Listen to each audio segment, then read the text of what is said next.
Dès 1893, le jardin de Giverny devient le thème principal de l'œuvre de Monet. Les fleurs ont un pouvoir attractif sur l'œil du peintre.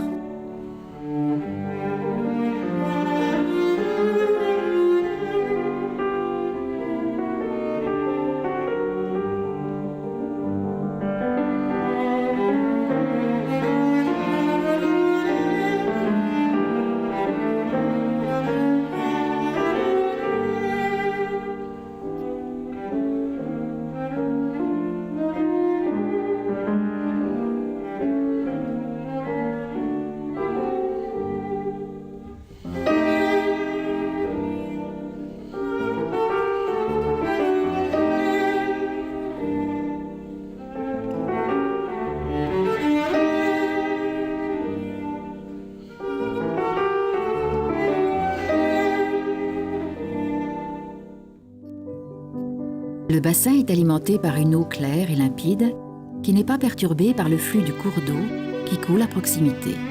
Le bassin est disposé dans un axe est-ouest, ouvert sur le sud, de telle manière qu'il bénéficie du meilleur éclairage possible à chaque instant de la journée. Le bassin est un univers aquatique et abrité, l'étape ultime d'une relation maîtrisée avec la nature, un terrain clos où les choix sont possibles et réels. Nous proposons une disposition des panneaux des nymphéas autour du bassin qui tient compte de nos observations sur l'éclairage. Imaginons Claude Monet se déplaçant autour du bassin à mesure de l'évolution de l'éclairage par la lumière du jour et les rayons du soleil. À matin correspond la rive nord, où viennent se glisser les premiers rayons rasants du soleil levant. À reflet vert correspond la rive est du petit pont, surplombée par les feuillages des grands arbres, qui laisse les rayons du soleil du midi plonger verticalement sous la surface de l'eau. Au tableau Les Nuages, la rive sud, largement dégagée, bordée de fleurs à hautes tiges de couleur jaune et orangée, offre une surface ouverte pour l'observation des reflets du ciel de l'après-midi. À soleil couchant, correspond le pont japonais. Il semble qu'une couleur domine pour chaque tableau.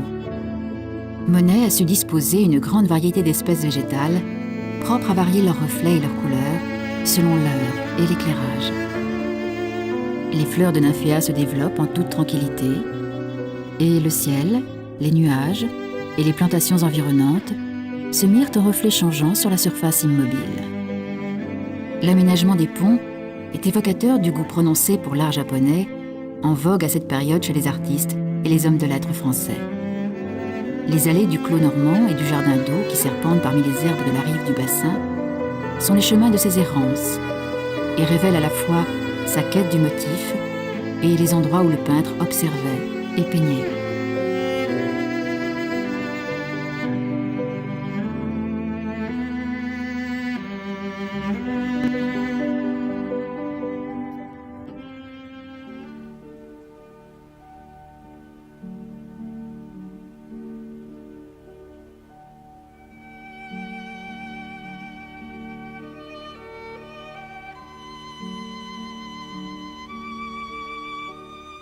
Vers la fin de sa vie, Monet refuse de tourner le dos à la peinture.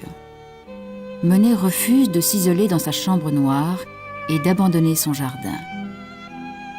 Cruelle ironie de la cécité d'un peintre dont on invoquait le regard. Monet, c'est un regard, disait Cézanne.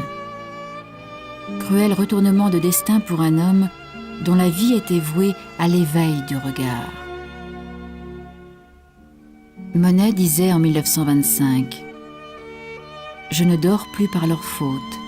La nuit, je suis obsédé par ce que je cherche à faire. Je me lève le matin rompu de fatigue.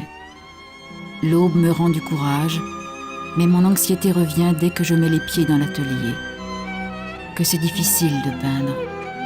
C'est une vraie torture. L'automne dernier, j'ai brûlé 6 toiles avec les feuilles mortes de mon jardin. C'est assez pour voir faire perdre tout espoir. Cependant, je ne veux pas mourir sans avoir dit tout ce que j'ai à dire. Et mes jours sont comptés. Demain, qui sait ?